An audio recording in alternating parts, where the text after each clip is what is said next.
disability, which makes reading, holding a book, or turning a page difficult or impossible. The content is copyrighted by the respective publishers.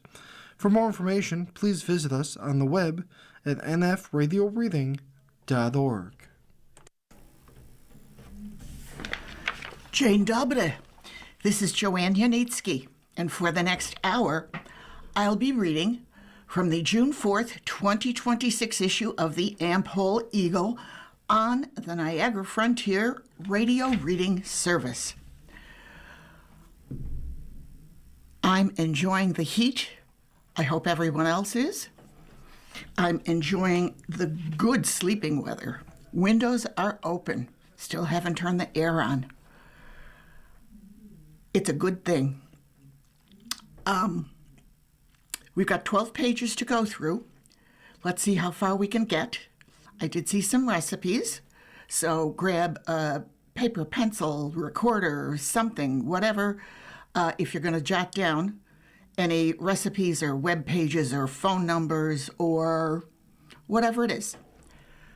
Okay, and as a reminder, I'm pretty sure you can replay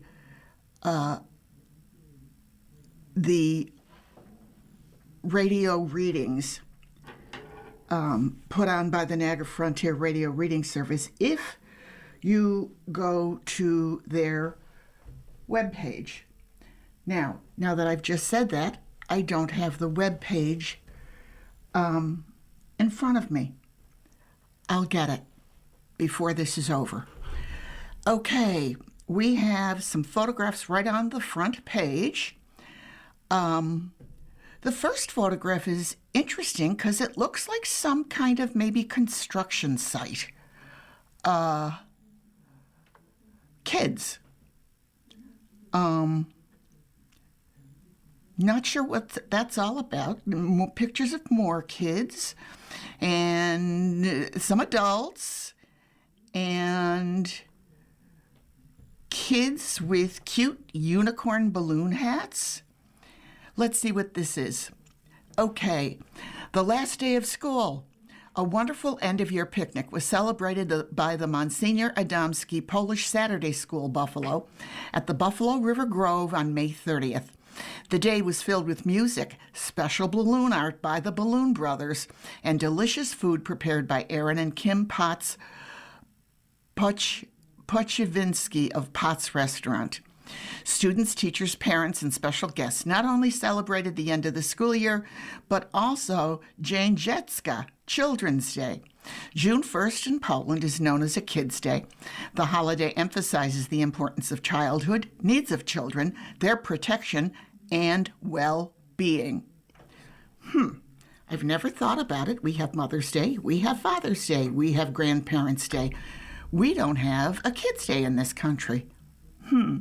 Okay, listeners, get going on that one. See what you can do. Annual Corpus Christi procession is Sunday. A photograph, undated, endorsed here, of probably last year's or even before that. A unified celebration of faith beginning at St. Stanislaus Church and culminating at Corpus Christi Church in Buffalo is planned for Sunday, June 7th, following the noon Mass at St. Stanislaus Church, 123 Townsend Street. A Eucharistic procession with priests carrying the Blessed Sacrament through the East Side community will stop at 4 altars along the way. The 4 altars had been prepared by members of the East Buffalo family of parishes, St. Adalbert, St. John Gualbert, St. Stanislaus, St. Catherine Drexel, St. John Canty, Corpus Christi, and the Monsignor Peter Adamski Polish Saturday School. A solemn Mass for the Feast of Corpus Christi will follow the procession at Corpus Christi Church on Clark Street, with a reception to follow at the Sears Street Social Center, 165 Sears Street in Buffalo, New York.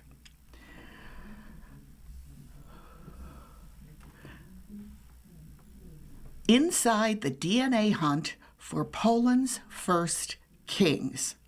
This is by Ewelina Krajczyńska-Wujec.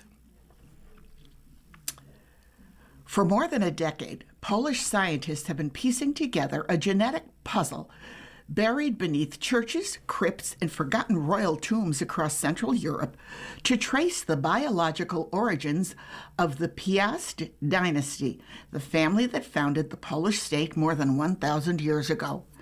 Now, researchers say they have uncovered rare genetic markers linking the Piasts to royal dynasties and opened what could become the first large-scale genetic family tree of Europe's medieval rulers.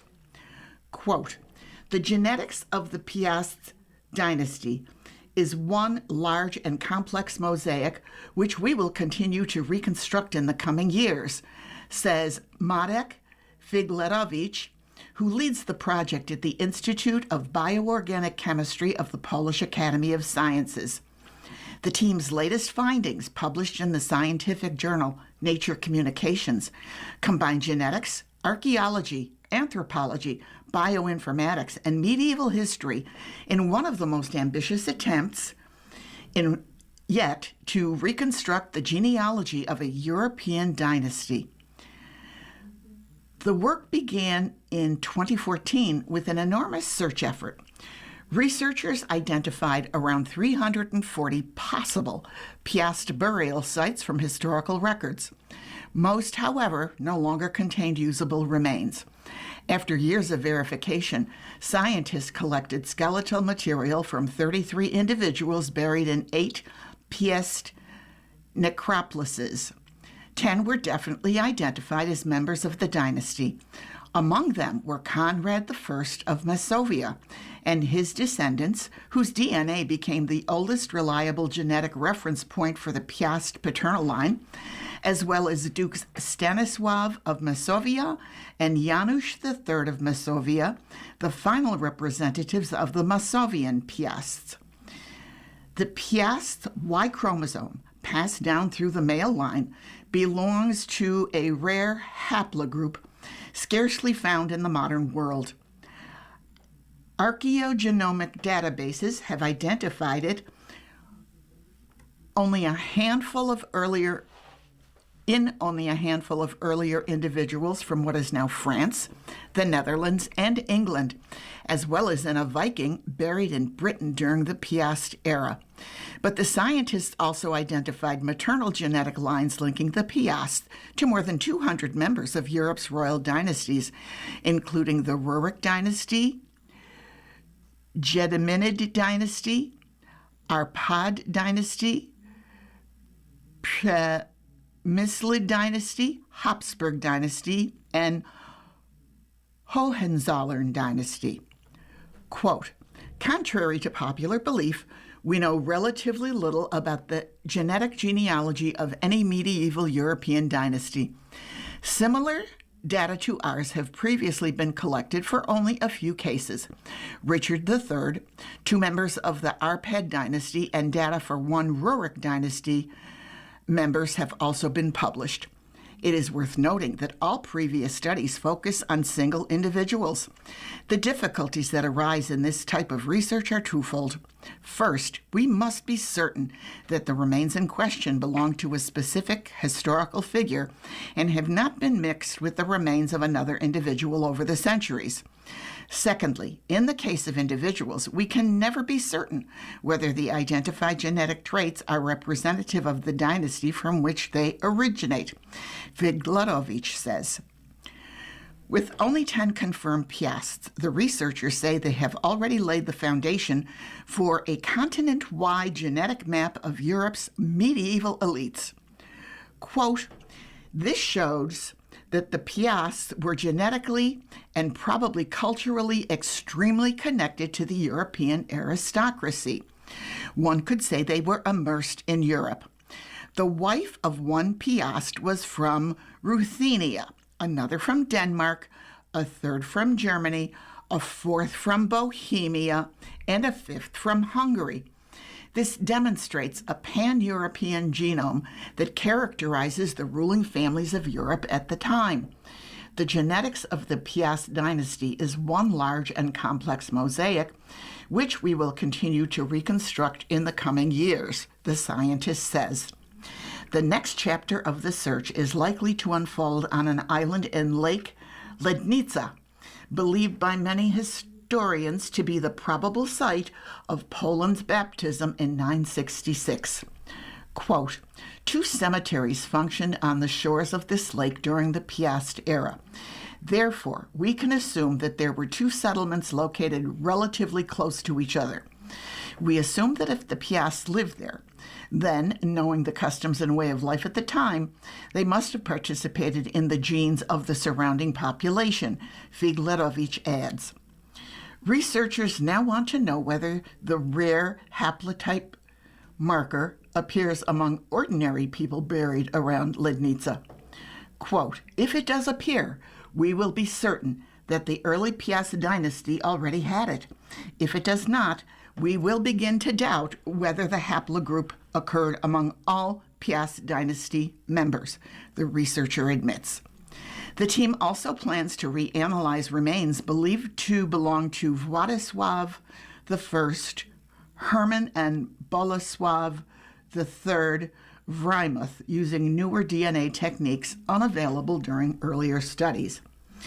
We have samples probably belonging to Władysław I Herman and Bolesław III Wrymuth, which we will soon reanalyze. If it turns out they also belong to the haplogroup, it would mean that this haplogroup was present in the main Piast line.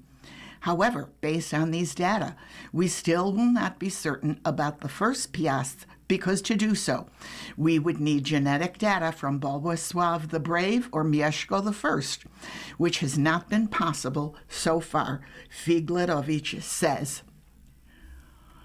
The publication cautiously suggests that the Piasts may have had, quote, non-local origins, and that state building in Central and Eastern Europe may have involved outside elites alongside local populations. But Figlerovich warns against simplistic conclusions about ethnicity or identity. Quote, we can imagine many scenarios explaining how this rare male lineage emerged among the Piasts we studied. It could have been that many years before the Piasts, someone with this group, for example a Viking, arrived in the area and stayed permanently. Or it could have been that they only stayed long enough to have children with a representative of the local population. The ancestors of the Piasts could have arrived in the territories of modern-day Poland during the Great Migrations, or shortly before they began establishing state structures. Depending on when this occurred, they could have considered themselves representatives of the local population or foreigners. Interestingly, most current discussions focus on the Y chromosome, which constitutes less than 1% of the genome. Why do we not consider the origins of women from whom half the genome comes, or the origins of men who also contributed a significant portion of the Piast dynasty's genome? For example, 25% of a child's genome comes from the mother's father, he says. For now, the scientists say their task is not to settle modern debates about identity, but to establish measurable historical facts hidden in medieval DNA. Quote, we do not want to answer questions that cannot be answered today. We are only establishing facts about the Piast dynasty's genetics. Unless we find some notes in which Chobre or Mieszko wrote, I consider myself a Slav. This, however, is unlikely, Figlerovich concludes. This is from PAP, Science in Poland. You can read more at www.scienceinpoland.pl. Now I'm thinking I'm going to take that Amazon genetic test just in case I'm a princess. Okay. Kruszczyki Bakery closes after 40 years. Second-generation owner Anya Dushan decided to close Kruszczyki Bakery May 31st, 2026 to focus on family. Dushan's parents, Tadeusz and Hania Robieniak, emigrated from Poland to Buffalo and worked at E.M. Bakery in the 1980s at the Broadway Market, which they bought a few years later. She joined the business in 2010. Dushan, in a social media post, said the decision to close was bittersweet. In 2024, the small retail site and commercial bakery operation in Lancaster was closed after operating for 14 years. Kruszczyki Bakery moved to its location in the former Eastern Hills Mall in 2020. There, it expanded with Stolat Bar and Simply Pierogi. Last fall, those establishments were closed. The bakery had reopened inside the lobby of the Delavan Hotel at Salvatore's Italian Gardens until its announcement last week. I have good memories of purchases from the Kruszczyki Bakery in the Broadway Market. My best to the Dushan and Robieniak families. Genealogy Society gets ready for June and July. The Polish Genealogy Society of New York State will meet Thursday, June 11th at Erie 1 Bosse's, 355 Harlem Road in West Seneca from 7 to 9 p.m. The topic is, quote, Publishing a Family History, The Process and the Details by Jerome J. Biedny. There will be no regular meeting in July, but the Genealogy Society will be at the Cheektowaga Polish American Arts Festival. Okay, first break. You are listening to a reading of articles and features from the Am-Pol Eagle on the Niagara Frontier Radio Reading Service. Witkowski to direct Flag Day concert. The Cheektowaga Community Symphony Orchestra, led by its music director, Dr. Thomas Witkowski, is giving a free concert Sunday, June 14th at 3 p.m. in Cheektowaga Town Park, 2600 Harlem Road. Rain venue is the Cheektowaga Senior Center, 3349 Broadway. The title of the Flag Day concert is Remember and Honor. It will feature Bernstein's Overture to Candide, Copland's Buckaroo Holiday, Oklahoma, You're a Grand Old Flag, Armed Forces Suite, and Stars and Stripes Forever.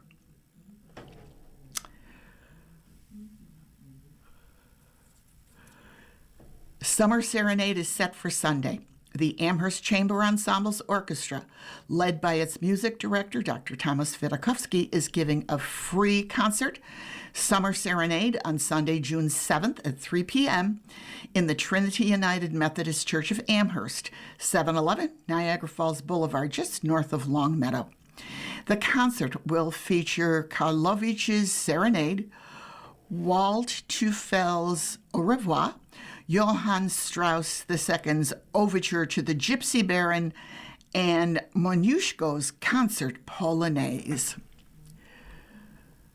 Fish fry set at HMRC. Holy Mother of the Rosary Cathedral is having a fish fry on Friday, June 12th from 4 until 6:30 p.m. or sold out at the Bishop Peplowski Center at HMRC, 6298 Broadway in Lancaster, New York. Each dinner, fried fish, baked fish, or shrimp, is $16, or $9 for a small chicken finger dinner. Each meal comes with homemade salads and a dessert. Believe it or not, after all those announcements about events, I'm going to go to Polonia's calendar. And I'm not going to repeat. Sunday, June 7th, Sgraffito and Sonata, featuring talented young people. Assumption Church, 435 Amherst Street in Buffalo, New York. It's at 2:30 in the afternoon. Free will offering. Sunday, June 7th, Kalina Singing Society Luncheon, celebrating its 125th anniversary. Creekside Banquet Hall on Union Road at 1 p.m. Tickets are $70. For tickets, call Caroline Norberg, phone number 716-867-3161. Again, 716-867-3161. Let's see, Saturday, June 13th, New Orleans Jazz Mass. Concert at 4:45 p.m. and Mass at 5:30. St. Adalbert Basilica, 212 Stanislaus Street, Buffalo. Music by the Brass Machine with vocalist Lindsay Holland. Sunday, June 14th, Pipe Organ Guild Concert, Holy Mother of the Rosary Cathedral, PNCC, 6298 Broadway, Lancaster, New York, featuring 6 musicians, including music for organ and flute, and organ and oboe. It's at 3 o'clock in the afternoon and a festive reception to follow. It's a free concert. Sunday, June 14th, 108th Annual Pilgrimage to Niagara-on-the-Lake Military Cemetery of Hollers Recruits. That's at noon. Yet to have any additional details. Sunday, June 14th, Krolik's Chicken Barbecue, hosted by St. John Gualbert's in St. Stanislaus Marian Hall, from 11 a.m. to 2:30 p.m. $16 tickets are available in the St. Stan's Rectory office or at St. Gualbert after weekend masses. On Thursday, June 18th, at 2 o'clock in the afternoon, the Nativity Michel Middle School graduation, 128 Wilson Street, Buffalo, New York. Saturday, June 27th, 2026, Mass of Remembrance for those recently buried at St. Stanislaus Cemetery, is at 4 p.m. The Mass is at St. Stanislaus Church, followed by a light reception in the Marian Hall. And Wednesday, June 24th, Polish American Congress Western New York Division General Membership Meeting from 7 to 9 p.m. in the evening, Buffalo Airport Hotel, 4600 Genesee Street in Cheektowaga, New York. We have This Week in the History of Buffalo's Polonia by Carl L. Buckeye. The following is a list of events that occurred during the week of June 4th to June 10th.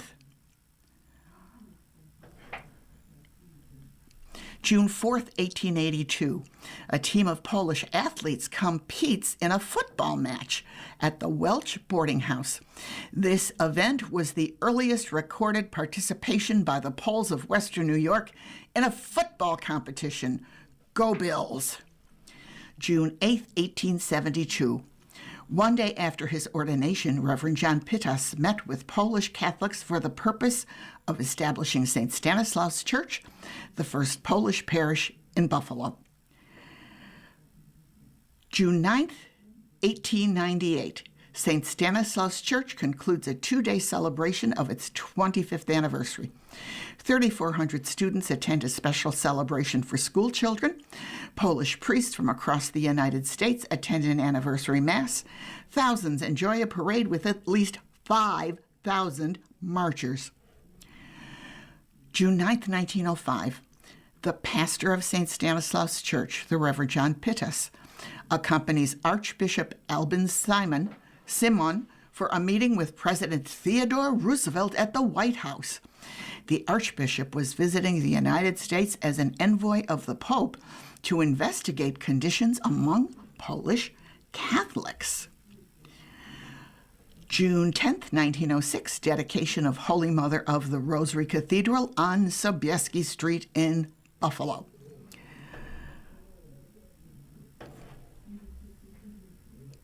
June 4th, 1911, at an outing sponsored by the Dumpolski Association, a Polish aviator by the name of Wierzynski flies overhead and thereby introduces Polonia to the new phenomenon of air travel. June 6th, 1915, Marcella Sembrich, the opera diva, is the featured soloist at a concert given at the Elmwood Music Hall for the benefit of the Polish Relief Fund to raise money for victims of World War I. June 7th, 1925, at what was then known as Humboldt Park, thousands of Poles witnessed the dedication of a bust honoring Frédéric Chopin, the great composer. Mayor Frank X. Schwab accepts the statue on behalf of the city of Buffalo. That was a long list. Very active. And of course, June. Just much as activities kick up a notch when the warm weather starts, and June is peak. Weddings, graduations, showers, you name it, it's out there. Okay, moving right along. We have part 2 of the Rob Gronkowski story that we started last week.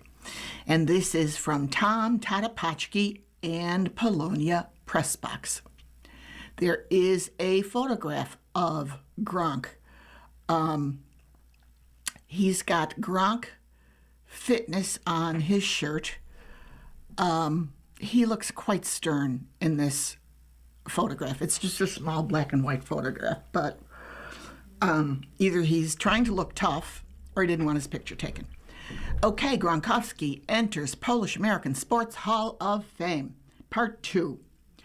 Rob Gronkowski was an impressive combination of size, strength, speed, soft hands, and football IQ. Intense on the field and playful off it, the 6'6", 265-pound tight end was one of the game's great players as well as one of its most colorful personalities. Gronkowski's rookie NFL season was 2010, and despite missing the entire 2009 college season at Arizona because of his back surgery, Gronkowski did not miss a single game or practice. Gronkowski started 11 of 16 games and caught 42 passes for 546 yards and 10 touchdowns. In Week 16, playing back home in Buffalo, he caught 2 touchdowns. That season, football fan first saw Gronkowski's signature move, the Gronk Spike. After every TD he scored, the exuberant Gronk would emphatically slam the ball into the ground. In 2011, Gronkowski had a spectacular record-breaking season, making 90 receptions for 1,327 yards and 17 touchdowns. Those 17 tutties, not sure, as he called them, set the record for most receiving touchdowns by a tight end. By then, Rob had clearly established himself as one of the NFL's best and a big part of the New England dynasty. With Gronk playing a major role, the Patriots would win 3 Super Bowls. By end of the 2019 season, plagued by injuries, he announced his retirement. But Tom Brady, who had signed with Tampa Bay, convinced his former New England teammate to come out of retirement. With that, Brady to Gronkowski again became a lethal combination in the NFL. They led the Buccaneers to Super Bowl 55, in which they defeated Kansas City 31-9, and Gronk caught 2 touchdowns. In 2022, after playing another season in Tampa Bay, the 33-year-old announced his retirement from the NFL, this time for good. It was an amazing career. Gronkowski was named a first-team All-Pro, was picked to 5 Pro Bowls. He led the NFL in receiving touchdowns in 2011 and was named NFL Comeback Player of the Year in 2014. He was named to the NFL's 2010's All-Decade Team and its 100th anniversary All-Time Team. He left the game with the most career touchdowns by a tight end in postseason history and the second most at any position, only behind receiver Jerry Rice. He also has the most 100-yard games by a tight end in NFL history and the most total touchdowns in a single season by a tight end in league history.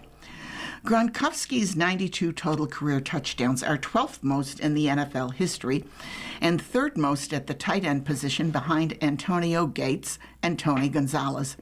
He was the only tight end in NFL history to post 3 seasons of 1,000 yards receiving and 10-plus touchdowns. His former Patriots coach, Bill Belichick, put it this way, quote, "In the ultimate team sport, Rob was a great teammate. His production spoke for itself, but his daily attitude, unmistakably positive energy wherever he went, and toward whoever he touched, will never be forgotten." End quote. He's no longer playing professional football, but he's just as visible as ever, maybe more so. He has appeared in everything from TV, movies, and even professional wrestling.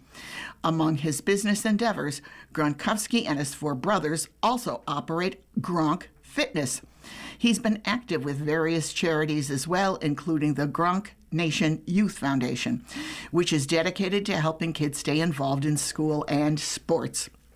Rob Gronkowski is not only the son of an outstanding athlete, he is the great-grandson of an Olympian. Ignatius J. Gronkowski, a native of Buffalo's East Side, was, a record-setting cyclist who also competed for the U.S. in the 1924 Olympics. Ignatius was born in 1897 to Franciszek Gronkowski and the former Mary Bager. By his early teens, Gronkowski had established himself in what was a hugely popular sport, both on the roads and on the track.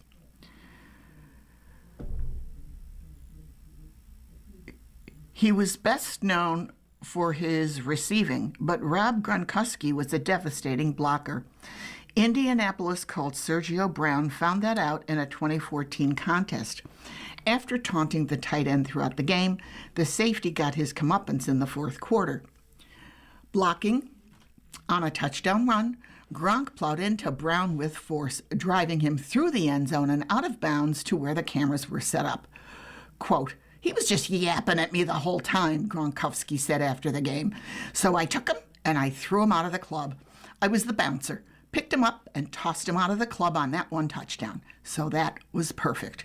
End quote. Here's an interesting sidelight of Rob's career.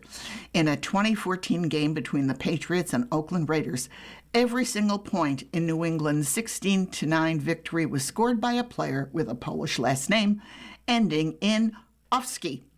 Gronkowski scored the Patriots' lone touchdown of the afternoon, catching a pass from Tom Brady, who was part Polish as well. Polish American Sports Hall of Fame 2025 inductee Stephen Gostowski successfully kicked the extra point after that touchdown, and he also successfully kicked 3 field goals.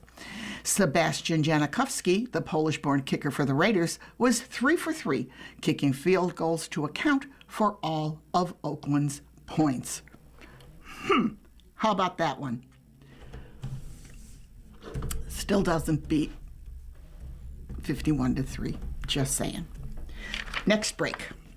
You are listening to a reading of articles and features from the Am-Pol Eagle on the Niagara Frontier Radio Reading Service.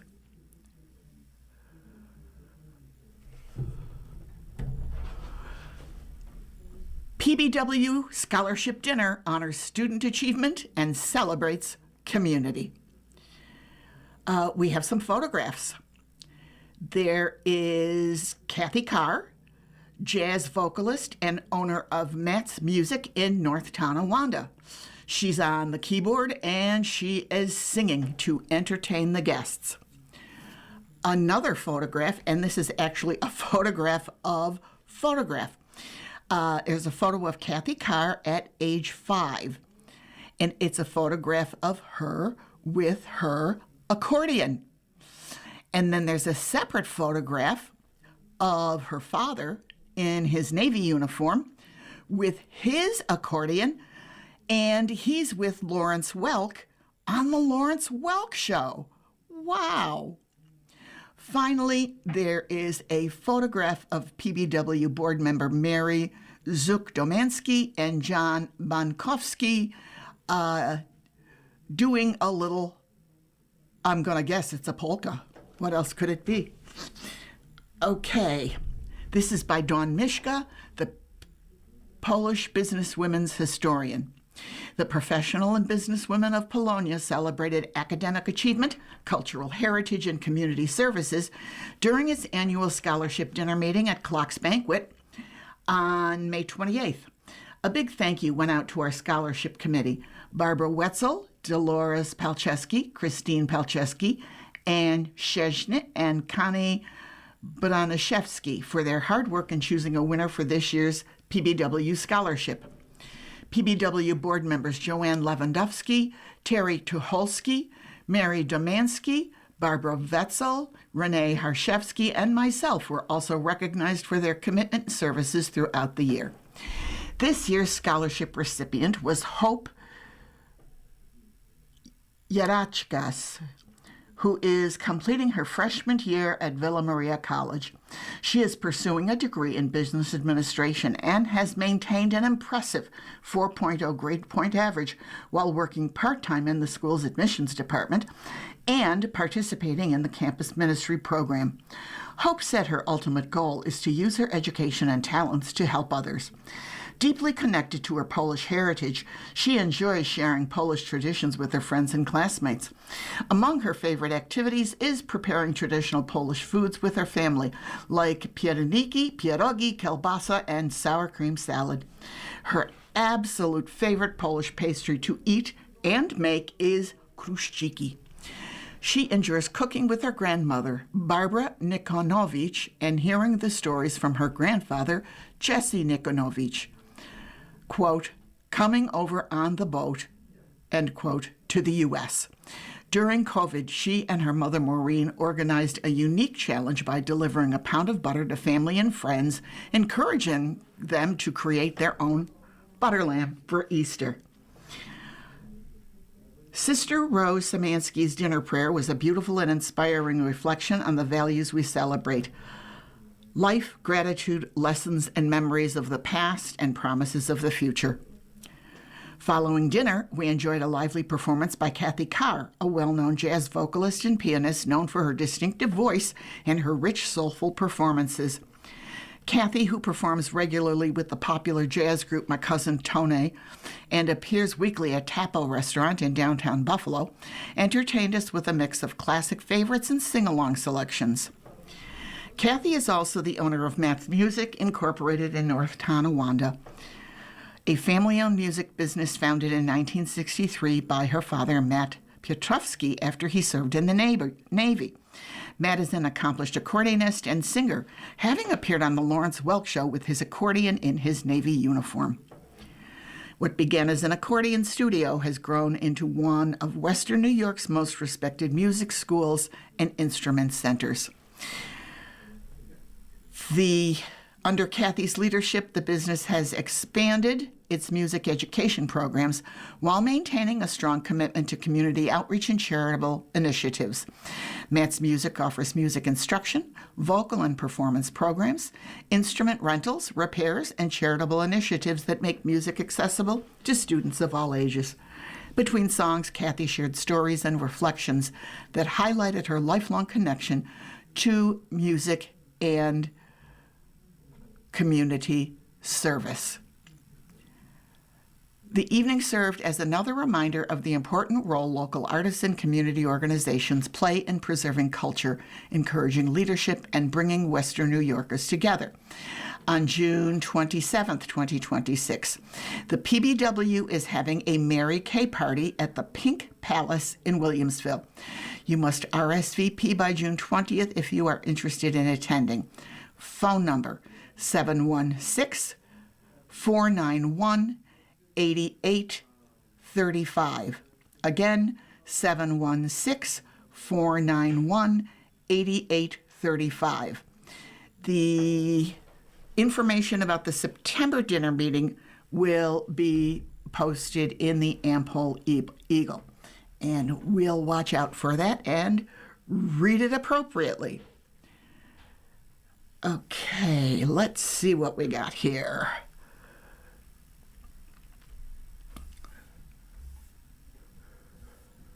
We have, now this is an ad, but I think, just in case, this could be a nice day trip. 70th Annual Syracuse Polish Festival, June 12th to 14th, 2026. We've got Friday, Saturday, and Sunday. Pierogi Eating Contest, Miss Polonia Award. The festival is looking for Polish and non-Polish vendors. It's at Clinton Square in Syracuse, New York. You can get more information if you go to polishscholarship.org.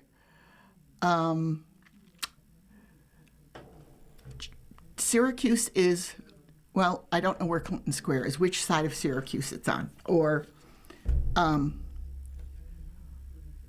could be in the middle. So, but figure, a 2.5 hour to a 2 hour, 45-minute drive, and a nice drive. It's on the thruway. You're moving right along. Sunday's going to be a gorgeous day, and boom. Okay, cold or hot soups on from Robert Styba's Polish Heritage Cookery, available at Amazon.com. All right. Compote or fruit syrup soup. If your family uses a fair share of canned fruit, you may have more fruit syrup left over than you know what to do with. Rather than being thrown out, it can be the basis for a variety of fruit soups, limited only by your imagination. Simply combine 3 to 4 cups of fruit juice from canned peaches, plums, pears, cherries, etc., or any combination thereof, with 1 to 2 tablespoons of potato flour. I'm guessing cornstarch would work as well. Dissolved in half a cup of cold water and bring to a boil. A quarter to a half cup cream may be added for a creamed fruit soup. Add a half to 1 cup of the fruit diced and served hot or cold. You can serve it over egg noodles or with croutons, or you can serve it just as it is. Now, here's one that's got my attention because I just put my stash of rhubarb in the freezer. Rhubarb soup. Wash and dice 1 pound of young rhubarb and cook in 3 cups of boiling water about 15 minutes. Force rhubarb through a sieve or leave it intact. Dissolve 1 to 2 tablespoons flour in a cup of cold milk. Add to the rhubarb and bring to boil. Remove from heat. Cream with a half a cup liquefied sour cream. Doesn't say what you liquefy it with. Or 2 egg yolks beaten with 1 tablespoon sugar and a half a cup of milk. Okay. Sweeten to taste with sugar as needed. Serve hot or cold with choice of traditional fruit soup accompaniments. Since this soup often comes out a little unattractive whitish gray, a little juice from canned cherries will give it a more pleasing pinkish hue. Now we have strawberry rhubarb soup.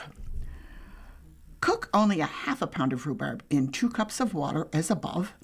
Add 1 to 2 tablespoons flour dissolved in a half a cup of cold water. 2 more cups of water and bring to a boil. Mash 1 pint of hulled washed fresh strawberries in a blender and stir into hot soup, but do not cook. Sugar to taste. Stir in a half a cup of fork blended sour cream and serve hot or cold. You can serve it over egg noodles, rice, or croutons. Okay, summer soups. You're set to go.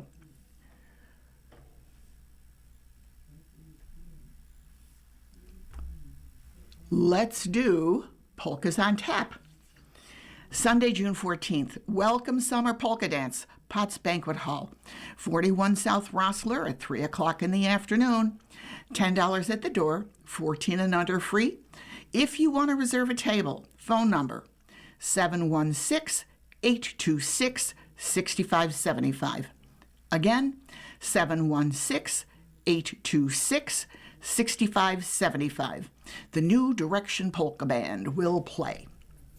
Wednesday, June 17th, Polka Boosters Meeting at the Polish Falcons, 445 Columbia Avenue in Depew, New York. Meeting is at 7:30 p.m. and special delivery will play. Tuesday, August 18th, Erie County Fair, Slade Park, 1 to 4 p.m. The New Direction Polka Band will play. And Saturday, August 29th, Infant of Prague Summerfest, 921 Cleveland Drive in Cheektowaga, 2 to 5 p.m., New Direction Polka Band. Okay, so we've got you covered for June and August. And I have a feeling as we go along, more entries will be submitted, and we'll probably get some for July. Okay. Let's go to Polonia's Gardens by Renia Senko-Hanchak. This week, Renia is writing about little free libraries. Photographs. Let's talk about the photographs first. Okay, there is a photograph of a permanent sign that is posted in the Rhinestein Woods. Library in the Woods, read a book or take and give a book. Please give nature books and magazines only. Thank you, Rhinestein staff. Then there is a photograph of Sophie Hodorowicz-Nab checking out the book kiosk at the Polish Veterans Park. There is a kiosk at the Buffalo and Erie County Library at the main branch in downtown Buffalo. And somebody added some nice gardening to that one. Near the Frank Lloyd Wright House in Buffalo is another little library. Can't read the fine print, sorry. Another one in Rhinestein Woods. It looks big, but it's probably not, and maybe it's just the perspective, or maybe it is big. And another, it's in a neighborhood in Depew, New York. I wish I could make out the lettering. Sorry, but another little library. I know they've got them in South Buffalo. They're all over. So let's see what Sophie has to say. Summer provides me with the opportunity to do things I truly enjoy, which are gardening and reading. I like to take a break stretched out on my lounge chair deep into my latest novel. I first became curious about little community library boxes when I drove past a few and noticed how creatively they were designed. Many nestled among flowers. When I stopped to take a closer look, I realized there were books free for the taking. Little Free Library is a nonprofit organization with a mission to build community, inspire readers, and expand book access. Originally founded in Minnesota, it has expanded nationwide, and the number of available lending libraries continues to grow exponentially. Little book kiosks may or may not be registered by the Little Free Library organization. This neighborhood book exchange invites everyone to take a book and or leave a book. Children's books, books for young adults, and adult readers are available. With school vacation approaching, it is particularly important to support reading. Books in the hands of children have a meaningful impact on improving literacy. A child will more likely learn and love to read when he or she has easy access to many books. Summer reading programs in our community public libraries are key. The Little Book kiosks are an additional component. Check out the Little Library organization's website. Go to littlefreelibrary.org. A map with location and directions for registered Little Free Libraries near you is provided. A mobile app is also available. Should you wish to build a library, free blueprints and plans are provided. So, nice project for anybody who's into what looks like pretty easy woodworking. Maybe somebody who's looking for an Eagle Scout project. Who knows? But there you go. Let's take our last break. You are listening to a reading of articles and features from the Am-Pol Eagle on the Niagara Frontier Radio Reading Service.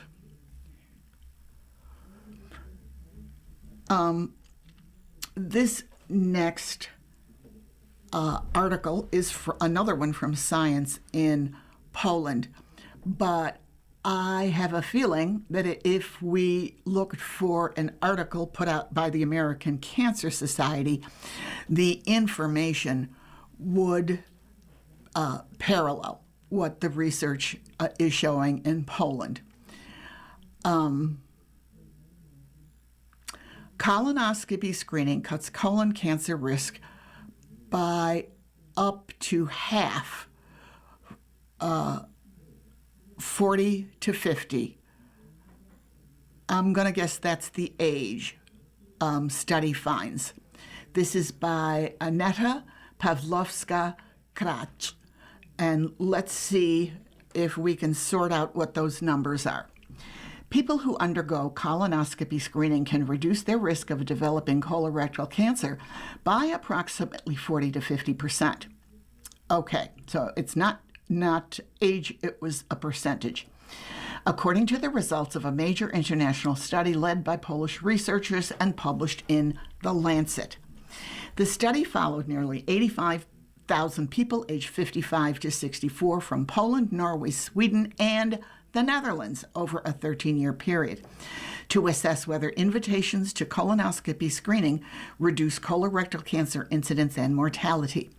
Participants were randomly assigned either to receive invitations for colonoscopy screening and follow-up or to a control group receiving no intervention.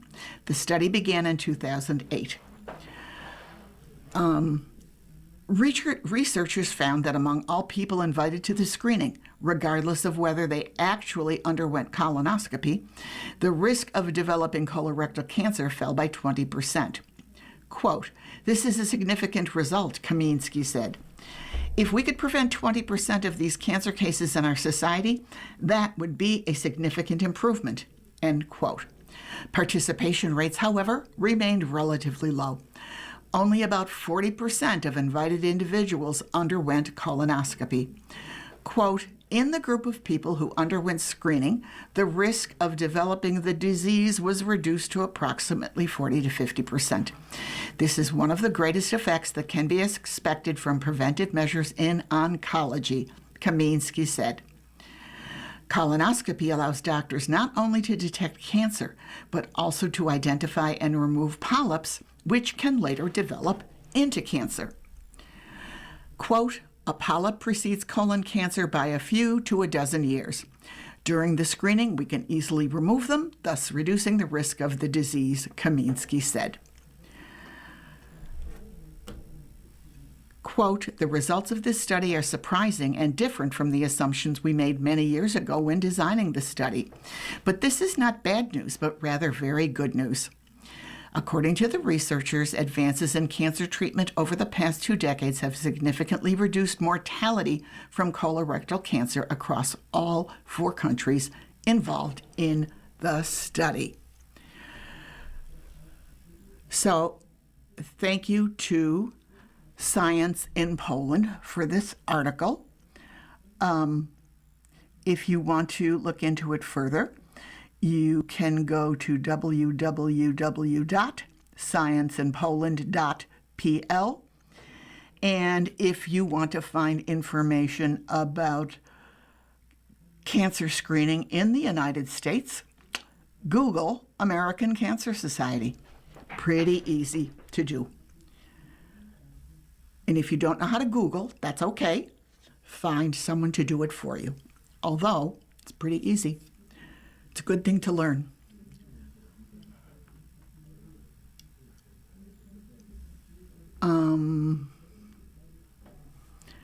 Okay, Modern Relationships Seen as Work Rather Than Lifelong Certainty by Anna Mikolajczyk-Klambeck.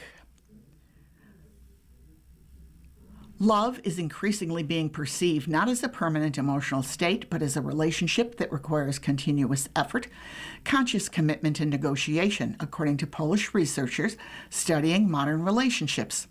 Psychologist Jarosław Piotrowski from Cardinal Stefan Wyszyński University and the traditional Western ideal of romantic love as lifelong and unchanging is gradually losing influence.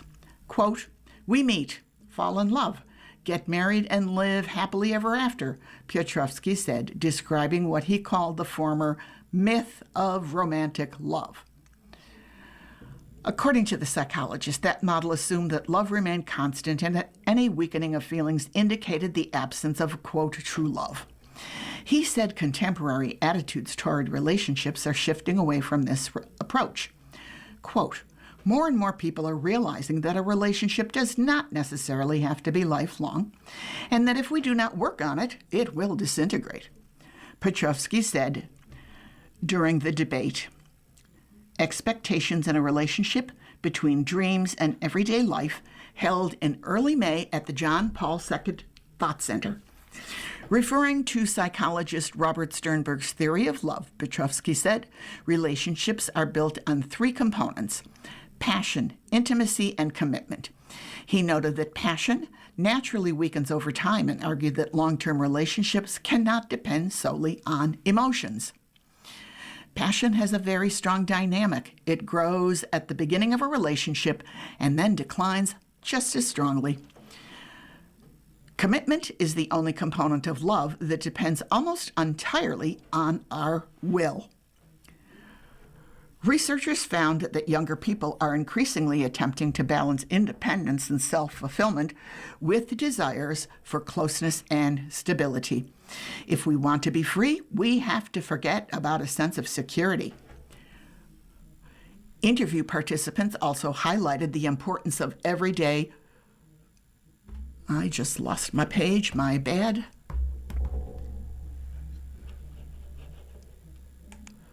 My apologies.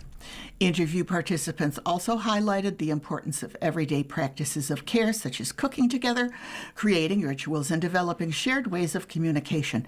At the same time, many respondents said excessive phone and social media use undermines intimacy. The researchers argued that dating apps and social media are reshaping how relationships are formed and maintained by turning potential partners into part of a broader market of choices. They said this may contribute to greater instability in relationships and lower barriers to ending them. The researchers concluded that modern relationships are not necessarily in crisis, but are instead adapting to profound cultural and technological changes that increasingly redefine love as a process, requiring ongoing maintenance rather than a permanent state. Okay, this is going to wrap it up for us. You've been listening to a reading of articles and features from the June 4th, 2026 issue of the Am-Pol Eagle. We read from the Am-Pol Eagle every Saturday at 3 p.m. Your reader has been Joanne Yanitsky. Thank you for listening. Do widzenia. Coming up next in the Niagara Frontier Radio Reading Service, we have the Island Dispatch. Following that, at 5 o'clock is the Lockport Union Southern Journal. And at 6 o'clock, we have the Jamestown Post-Journal. Stay with us for these readings and more. If you're listening to this publication online, you're probably using our website, a podcast player like Spotify or iTunes, a streaming service like Siro, or a smart speaker. Did you know that we now have a dedicated app that can be downloaded to any mobile device, like a smartphone or tablet, for free? App users can conveniently access our live stream and any episode of our podcast easier than ever. To download the app, just type NFRRS in the search window in the Apple App Store or in the Google Play Store. Contact us anytime if you have any questions by calling 716-821-5555, extension 5. Thank you.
following program is intended for listeners who are blind, have low vision, or have another print disability, which